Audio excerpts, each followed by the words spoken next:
The hall was the size of a small city. Marcus Vale had been in big rooms before, hangars, cargo bays, the processing center on Delos 4, where they counted survivors after the burning. That one had been big and empty in a way that stayed with you. This was big and full of noise, full of color, full of creatures wearing things that cost more than most colony worlds earned in a year. He stood near the back wall, holding a leather credentials case, and thought about whether the food station near the east entrance counted as lunch or just a very sad snack. Ambassador Crean had eaten something bad the night before, something with legs, reportedly, that had legs in a way that legs should not work.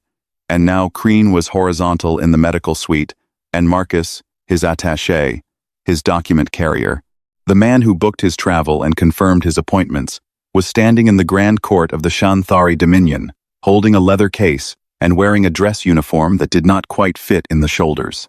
He had been told to stand near the back. He had been told not to speak. He had been told, 3 separate times by 3 separate people, that he was there to observe, and under absolutely no circumstances was he to draw attention to himself. He was good at that. He had been good at that for a long time. The nobles were lined up in the center of the hall, 7 houses, each one presented in order of political standing, which meant they had been jostling for position since before sunrise, and several of them had the tight, careful expressions of people who had already won small battles this morning and were not done winning. They were extraordinary looking, the Shanthari nobles, tall, all of them tall, with the gray-blue skin that darkened toward the jaw, and the 4-fingered hands, and the way they held themselves like they had never once in their lives wondered whether they were allowed to take up space. Their formal dress was layered, architectural, the kind of clothing that required other people to help you get into it. Several of them had ceremonial marks on their faces, status indicators, old bloodlines written in pigment. Marcus looked at them the way he looked at most things. Steadily, without much expression. The doors at the far end opened. The noise in the hall dropped.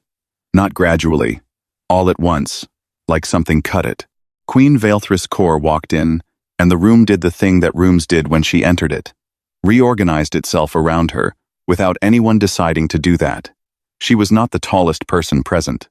She was not wearing the most elaborate clothing. She walked at a pace that suggested she was aware of the effect, and had simply decided not to perform it. She was old. Marcus knew that from the briefings. 3 centuries, approximately. But she moved like something that had decided aging was a suggestion, and had declined it. Her eyes were the particular silver white of Shanthari in full authority, and she did not look at the room the way the nobles looked at the room. She looked at it the way you look at a thing you own and are currently assessing for problems. The choosing ceremony was simple, in theory. She walked the line. She selected. The selected noble became consort to the crown, a political position, primarily, though the briefings had been somewhat cagey about the details beyond that. She began at the far end of the line. Marcus watched from the back wall and shifted the credentials case to his other hand. The first noble presented himself, tall, older, from the first house, wearing something that incorporated live bioluminescent thread that pulsed slowly. He had clearly rehearsed this moment. His posture was perfect. His expression was exactly calibrated between reverence and dignity. Vaelthris Kor looked at him for perhaps 4 seconds. She moved on. The noble's expression didn't change. But something behind it did.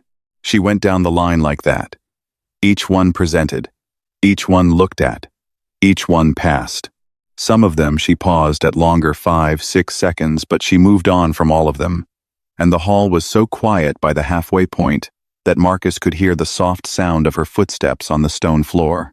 He had started doing the math on the food station again. Whether it was still open. Whether the things that looked like bread rolls were actually bread rolls, or were something that merely aspired to that shape. He did not notice her changing direction. He noticed when the people nearest him started moving sideways, not running. The Shanthari nobles were far too composed for running, but a subtle, instinctive redistribution of where they were standing relative to where she was walking, which happened to be directly toward the back wall. Directly toward Marcus. He looked up. She was 12 feet away and closing, and her silver-white eyes were on him with an expression he could not read, which was notable because Marcus could usually read expressions. It was part of what made him useful. Useful enough to keep around.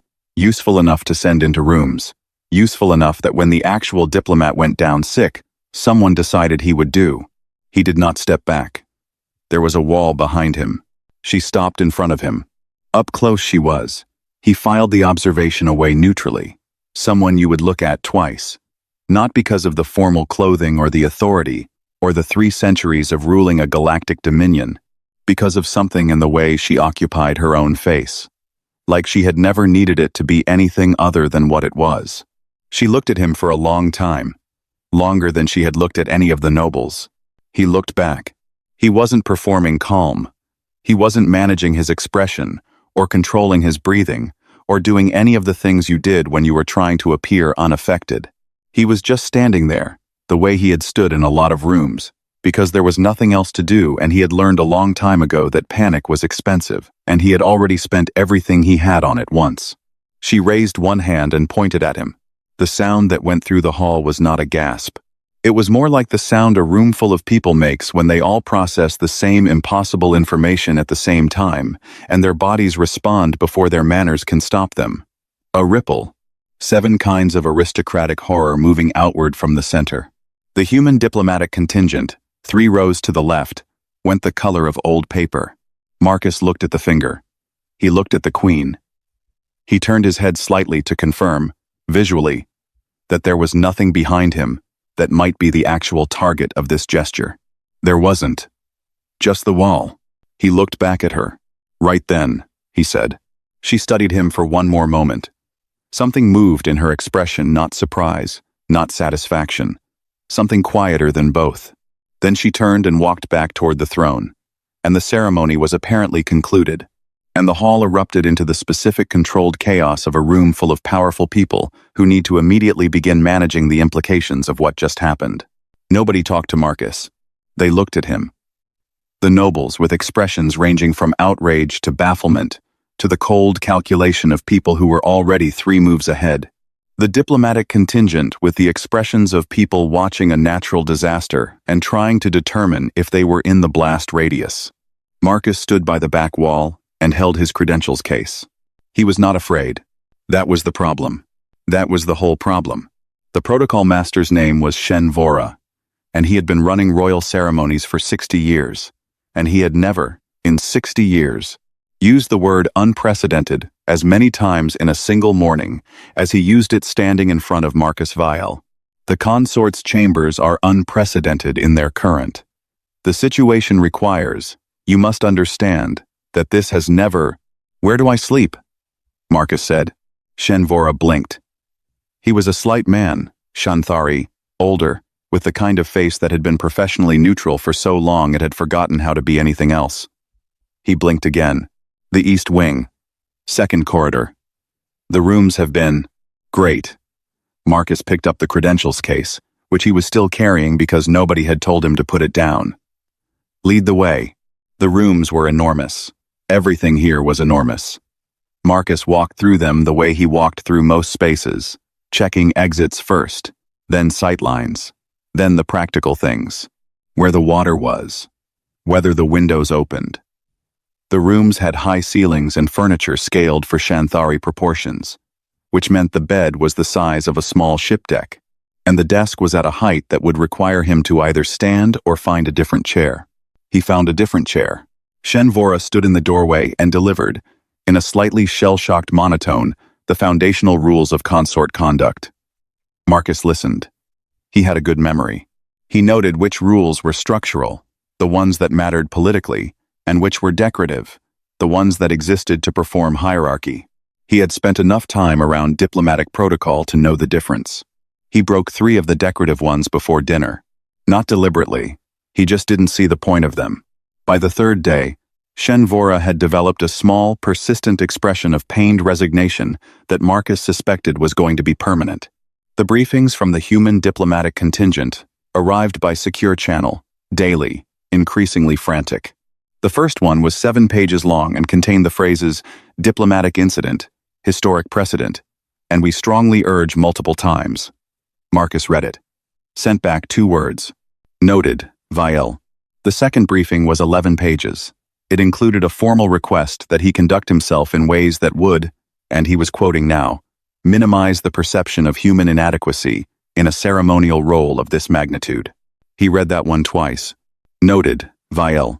On the fourth day, a servant knocked on his door and informed him that the queen would see him. Not in the throne room. Not in court. In a smaller room, a working room, by the look of it, with actual papers on the actual desk and the practical, lived-in quality of a space where real decisions got made. Vaelthris Kaur was standing when he came in, looking at something on a screen that she closed when he entered, not hiding it. Just finishing.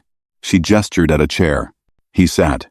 She looked at him the way she had looked at him in the court, like she was reading something. He had been told, in briefing 17 or so, about the Shanthari bioelectric sensitivity, the way they could feel the emotional field of other living things, the way the physiological markers of fear or deception or performance were, to them, as obvious as facial expressions. He had been told this and had filed it away and had not done anything about it because there was nothing to do about it. "You have not complained," she said. Her standard was exact. No accent. Exactly. But a precision that suggested she had learned it from careful study rather than casual exposure. "About what specifically?" he said. "The situation, the rooms, the protocol, the stairs. The rooms are fine. The stairs I don't mind," he considered. "The chair at the desk is a problem, but I found a different one." She was quiet for a moment. "My protocol master finds you very difficult. He finds the situation very difficult. I think he's actually fine. He's just thorough." Something moved in her expression. Not a smile. The precursor to a smile, maybe. Something that had learned to stop before it arrived. "I want to ask you something," she said. He waited. "In the court. When I walked toward you." She chose her words carefully. "You were not afraid." It was not quite a question.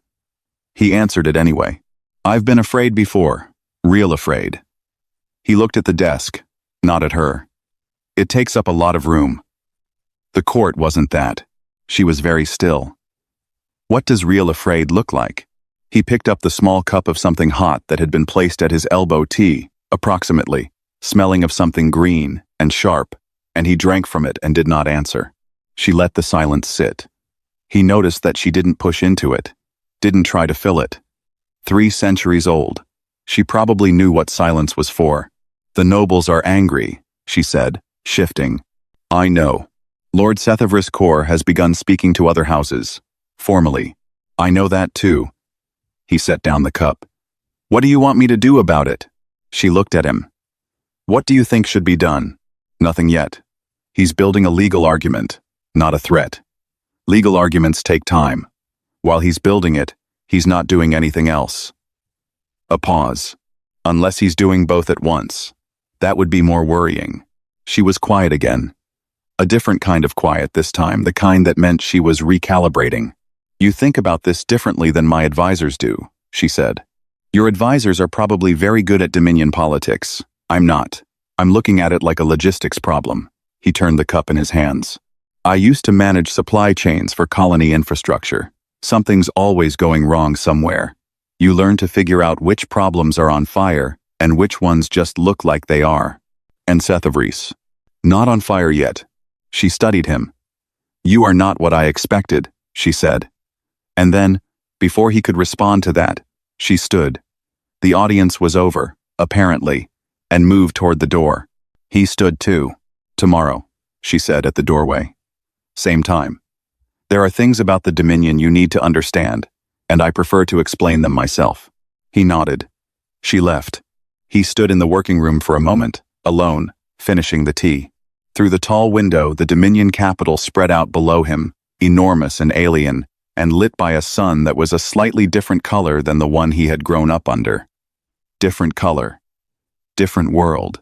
Same sky, more or less. He set down the cup. Not the worst Tuesday. The gardens were the only thing in the palace that were scaled for something other than importance. They were low and wide, with paths that wound between plants from a dozen different worlds. Things with leaves like dark glass. Things that moved faintly without any wind. Things that smelled like rain on metal, and somehow made that smell pleasant. Marcus walked them in the early mornings, before the court woke up, and the day became a series of rooms he was required to stand in while people pretended not to stare at him. He was not required to have a guard. That had been Shenvora's strong suggestion, and Marcus had noted it, and not done it, and Shenvora had added it to his mental list of grievances, and moved on. The gardens were peaceful. He liked peaceful. He had spent a lot of his life in places that were the opposite of peaceful, and he had learned to value the absence of emergency, the way other people valued luxury. 3 weeks in, the meetings with Vaelthris had become a daily thing. An hour, sometimes 2. She asked questions. He answered them. She explained things about the Dominion, the political architecture, the old histories, the way the 7 houses had been arranged and rearranged over centuries, and he listened carefully and asked practical questions that made her pause sometimes before answering. She had told him, once, that her advisors never asked practical questions. They ask what it means, she said. You ask how it works. Knowing how it works tells you what it means, he said. The other way around just gives you opinions. She had been quiet for a moment after that. Then she had moved on to the next topic, but he noticed her pace changed a little more direct, a little less formal, like she had made a small adjustment. The diplomatic briefings had reached page 23. He was no longer reading them in full. He was on the eastern path, near the section with the glass-leaved plants, thinking about a question Vaelthris had asked him the day before, something about human governance structures that he had not answered as well as he wanted to when he heard it. The specific sound of someone trying not to make a sound. He had learned that sound in a coolant shaft. You learned it deep when you learned it that way, not as a skill. Exactly. More as a fact about the world that your body had absorbed and never released. The sound of deliberate stillness. The sound of someone being very careful. He stopped walking. He looked at the glass-leaved plant in front of him. He turned, slowly, like a man considering whether to go back the way he came. He saw the operative in his peripheral vision. Shanthari, dressed plain, positioned behind a structural column to the left of the path. Professional. Clean setup. The column gave cover from the palace windows, and the path curved here in a way that briefly blocked the sightline from the garden's entrance. Someone had mapped this. Marcus took 2 more steps forward, turned as if to look at a plant on the right side of the path, and felt the space behind him change as the operative moved. He dropped. It was not graceful. Gracefulness was for people who had trained for this in gyms with padded floors. He dropped because dropping meant the first strike went over him, and then he was moving, and the operative was good but had planned for a man who would either run or freeze, and Marcus did neither. He did not fight. Pretty.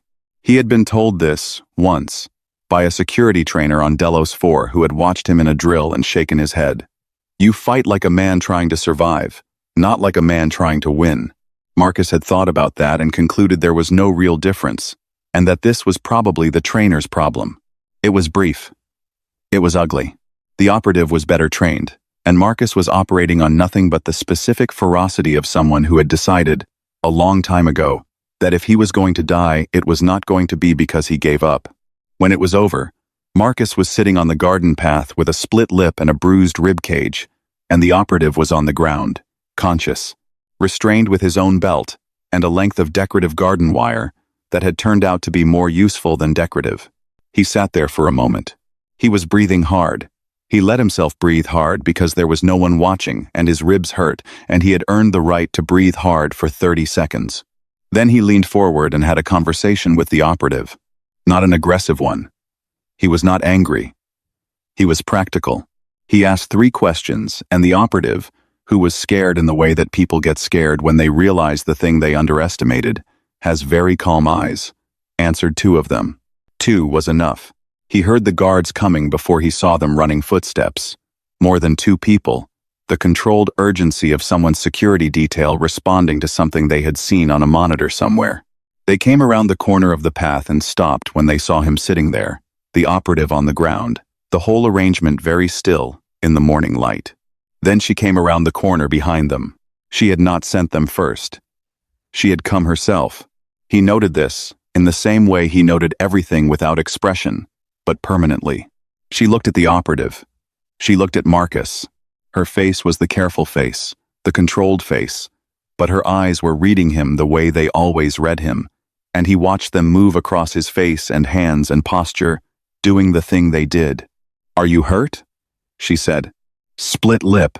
Ribs are bruised." He touched his lip briefly. "I've had worse." He said it simply, without drama, as plain information. He did not intend it to land the way it did.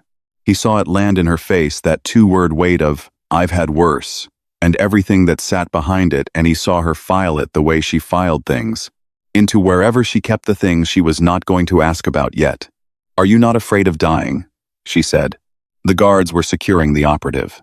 The garden was peaceful again, in the slightly rearranged way of a space where something had recently happened. Marcus looked at the glass-leaved plant, which had not moved through any of it. "I was afraid of something happening to people I was responsible for," he said. "That already happened." He did not explain. He picked up his tea, which he had set down on the path when he dropped, and which had somehow, improbably, not spilled. She stood in the garden light and he could feel her looking at him. Not the political look, the reading look, the one that was trying to understand something that did not fit her existing categories. He drank his tea. His ribs hurt. She had ruled through fear for so long she had forgotten it was a tool and not a truth. He had apparently forgotten fear entirely. She was not sure which of them had the worse arrangement. She stood there for another moment in the quiet of the garden. Then she said, to the guards, "Take that inside. I want a name in an hour." She looked at Marcus once more. Something in her face was different. Not softer, that was the wrong word. More open, like a door that had been cracked an inch. She turned and walked back toward the palace. He sat on the garden path and finished his tea and watched the glass leaves catch the morning light. The consort ceremony was scheduled for the 14th day of the third lunar cycle, which translated, according to the conversion chart Shenvora had pressed into Marcus's hands, with the expression of a man passing on a dying relative's last wish, to 22 days from now. 22 days of preparation. Shenvora had opinions about all 22. Marcus sat through the planning sessions and listened, and made notes, and asked, occasionally, questions that made the protocol master stop and reconsider things he had not reconsidered in 40 years of doing them. Not because Marcus was trying to be difficult, because some of the procedures genuinely did not make sense to him, and he found that asking "why does this part work this way" was usually more useful than simply learning to perform it. Shenvora had started answering the questions instead of deflecting them. That was progress. The noble houses were watching. They were always watching.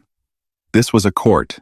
Watching was the primary occupation, but the watching had a different quality now since the garden. The operative had been identified. The trail led to the outer edge of Lord Sethavris's household, with enough distance between the operative and Sethavris himself to be deniable. Not comfortable distance. Just enough. Sethavris, at 3 court appearances in the intervening days, looked at Marcus with the flat, careful look of a man who had made a calculation, seen it fail, and was revising. Marcus looked back. Without expression, without hostility. He had found, over the years, that looking back was usually enough. The night before the ceremony, he was in the working room, his working room now, the one they had given him off the East Corridor, reading through a document about Dominion trade agreements that Valethris had sent him because she thought the context would be useful. He was making notes in the margin. Practical notes. The kind that asked, how does this actually move, rather than what does this mean politically? She came in without announcement. She did that sometimes now. He had stopped being surprised by it. She sat in the chair across from his desk and looked at the notes he was making. He pushed the document toward her so she could see them. She read for a moment. "You've found 3 structural problems," she said. 4. The 3rd paragraph on page 9 is a problem too. It just looks like the other kind. She looked at page 9. The import provision. The import provision. Someone will use it in about 6 years if nobody closes it. Probably the second house. They have the shipping infrastructure. She was quiet for a moment. "You've been here less than a month. The shape of it isn't complicated. The language is dense, but the shape is just logistics, with more formal clothing on." Something moved in her face that was almost a real smile. Almost. She set down the document. "Tomorrow," she said. Tomorrow, he agreed. Do you understand what it binds you to? He looked at her.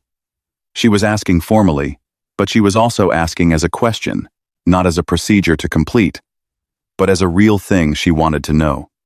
He had learned to tell the difference. Yes, he said. The Dominion is not a simple thing to be bound to. I know. It is old. It has enemies. It requires a great deal. She paused. Of everyone in it. I know that too. She looked at him with the reading look. The serious one. Why then?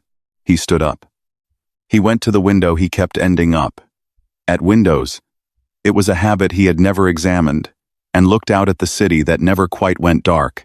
The alien architecture lit by its alien lights against a sky that was the deep blue-black of late night anywhere.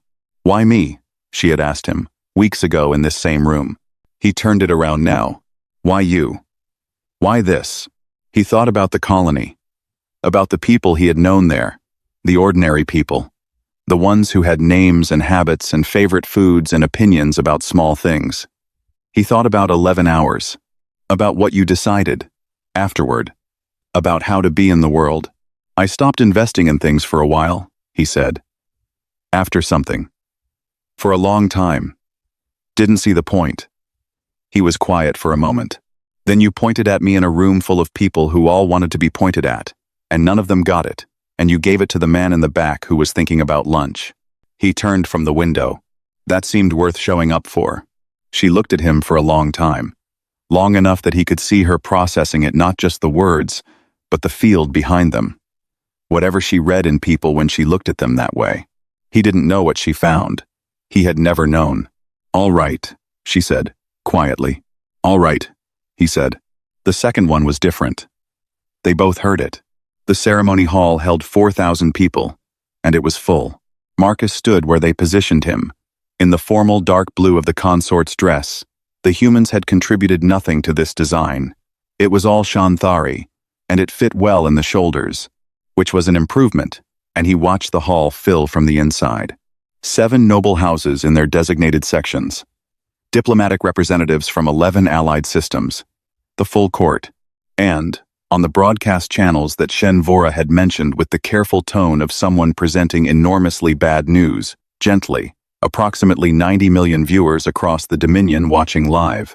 Shen Vora had said this to prepare him. Marcus had said right then, and Shen Vora had gone slightly pale. The ceremony was long. The Shanthari did not do short ceremonies. There were readings and formal exchanges, and a point at which Marcus was required to speak a short passage in the Shanthari formal register, which he had practiced until Shen Vora had stopped wincing during the rehearsals. He said it correctly. He said everything correctly. He did not perform. He had watched the nobles in the court do their thing. The careful calibration of dignity and deference, the performance of being worthy. He did not have that. He did not try to produce it. He stood in the place they put him and said what needed saying, and carried himself like a man who had decided something and was not looking for anyone's agreement. The noble houses watched him throughout for the crack, for the flinch. For the moment he remembered he was a colonist's attaché from a nowhere, posting standing in the most important ceremony in the Dominion, and lost his grip on whatever bizarre composure he was holding. Nothing. Just that flat, direct, entirely unfussy stillness. It made several of the nobles visibly uncomfortable. It was worse, he suspected, than nervousness would have been. Nervousness they could read. This they could not. And things you cannot read in this court are treated as threats. He was not trying to threaten anyone. He was just present. Completely here. In the way that the only people who can be completely here are people who are not spending any energy on pretending. Vaelthris stood across the ceremonial space and read his field, as she had read it every day since she chose him. She read it the way she read it, every day. Quiet. But a different quiet now. Not aftermath. Not vacancy. Something that had chosen to be still. The formal challenge arrived 6 weeks after the ceremony. On a morning when it was raining in that particular way, it rained here straight down. Heavy, like the sky had decided, and was committed. Marcus was eating breakfast. Shen Vora came in with the kind of face he put on when things were bad, which Marcus had learned to distinguish from the face he put on when things were unprecedented, which was a different face, and this was the bad one. He set a formal document on the table, rolled, sealed, with the sigil of the council on it. Marcus looked at it, finished his bread, then opened it. He read it twice. It was clean work. Lord Sethevris Kor had spent 6 weeks building it, and it showed. The legal architecture was real old Dominion law, going back 2 centuries, about the qualifications of a consort to the crown. The political support was real. 3 houses had co-signed, not the ones Marcus would have predicted, which meant there had been quiet conversations he had not known about. And the central argument was real. A human consort could not serve the Dominion, not as an insult, as a legal position. The law required a consort capable of enduring service across the long span of Dominion political cycles, service that required understanding centuries of context, service that demanded a presence measured in decades at minimum. A human life was short. A human consort was, by this reading, structurally incapable of fulfilling the role. It was, Marcus acknowledged to himself, a good argument. He set down the document. He looked at the rain. Not on fire yet, he had said, 6 weeks ago. He picked up his cup. Right then. The council hall was different from the court. Smaller. More functional. A long table, council members on both sides, and the kind of serious, stripped-down atmosphere that meant real decisions rather than performed ones. Velthris presided from one end. The consort's position was to her right, a formal seat that Marcus had sat in twice before for trade discussions, and once for a water rights dispute that had taken 4 hours and required someone to remove a second House representative before it could conclude. Sethevris presented the challenge himself. He was a tall man, older, with the composed bearing of someone who had been powerful for so long that power was just how he stood. He laid out the argument well. He did not look at Marcus while he spoke. The council listened. Several of them took notes. When Sethevris finished, the council head looked at Velthris. She looked at Marcus. He had not planned to speak. Consorts did not speak in formal challenges. Shenvora had been very clear about this, page 4 of the consort conduct document, underlined. He was there to observe and to represent, and representing meant sitting still and being visible, and not saying anything. He stood up. Shenvora, in the observers section along the wall, closed his eyes briefly. The council head looked at him with the particular expression of someone deciding whether to stop this before it becomes a problem, then looked at Velthris, who gave nothing away. The council head made a small gesture. Marcus spoke. He did not use formal register. He did not perform. He stood in front of the council the same way he had stood at the back of the court on the first day, with no preparation and no plan, and nothing to offer except what he actually was. The argument is right about one thing, he said. Human lives are short. We get 40 good years, maybe 60 if we're careful and lucky. We know that. We know it the way you know the wall is solid, not as a thought, as a fact about the world. The hall was quiet. Everything we build knowing it won't last forever. Everyone we love knowing we're going to lose them or they're going to lose us. Every decision we make knowing we might not be here to see it finish. He paused. You want to tell me that's a weakness? I've heard that before, from people who had centuries to make decisions and kept deferring them because there was always more time. Sethevris's expression did not change, but something behind it did. I'm not here because I have time to spare. I'm not invested in this because I'm angling for what it gets me in the long run. He looked at the council. Not at Sethevris. At the people who had not yet decided. I'm here because the Queen pointed at me in a room full of people who had spent their whole lives preparing to be pointed at, and she chose the man who wasn't trying, and I decided that was worth showing up for. Fully. Now. With everything I've got. His voice was flat. Not passionate. Not a speech. Just true. You want loyalty that runs for centuries. I understand that. But loyalty that goes on long enough becomes something else, becomes habit, becomes maintenance, becomes just the way things are. That's not the same thing. He was quiet for a moment. I'm here completely. Not because I've got nothing better to do. Because this is what I've got and I don't waste what I've got. He sat down. The silence after was a different kind of silence. Not the emptiness of a room that has nothing to say. The fullness of a room that has just been handed something and doesn't know yet what to do with it. Sethavris spoke. His voice was still controlled, still formal, still everything he had prepared. The argument was unchanged. A short life was a short life. The law was the law. The council voted. The challenge failed. Not unanimously. 3 votes were close. But it failed. And it failed because of something in the room that no one was naming directly. Something about the way a man stands when he has nothing to prove and no performance to maintain, and just says the true thing flat out because that's all he has. The hall emptied slowly. The way halls empty after something real has happened, not the quick dispersal of routine, but the thoughtful movement of people who are still processing. Marcus sat at the table until most of the council had gone. Then he stood and straightened his jacket and started toward the door. She fell in beside him. Not protocol, not procedure. They walked out of the council hall and into the long corridor that connected to the palace's eastern wing, and neither of them said anything for a while, and neither of them was in a hurry. "You were not supposed to speak," she said finally. "I know. Shenvora is going to be very unhappy. He'll be all right." They walked in the quiet.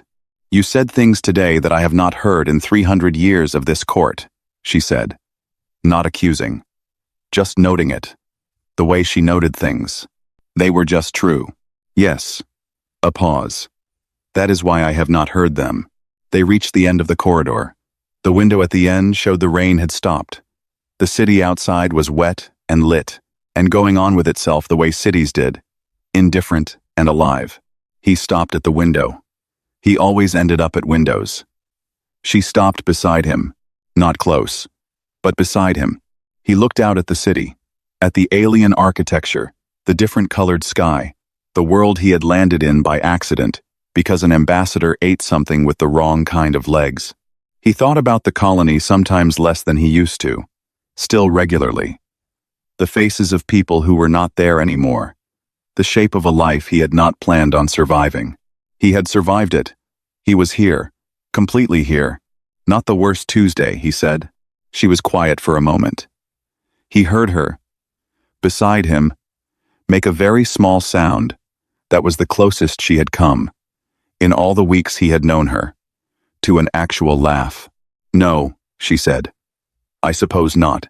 The city went on below them, enormous and alive. She had chosen him because he was the stillest thing in a room full of noise. She had not understood then that still water runs where it decides to run. She did now.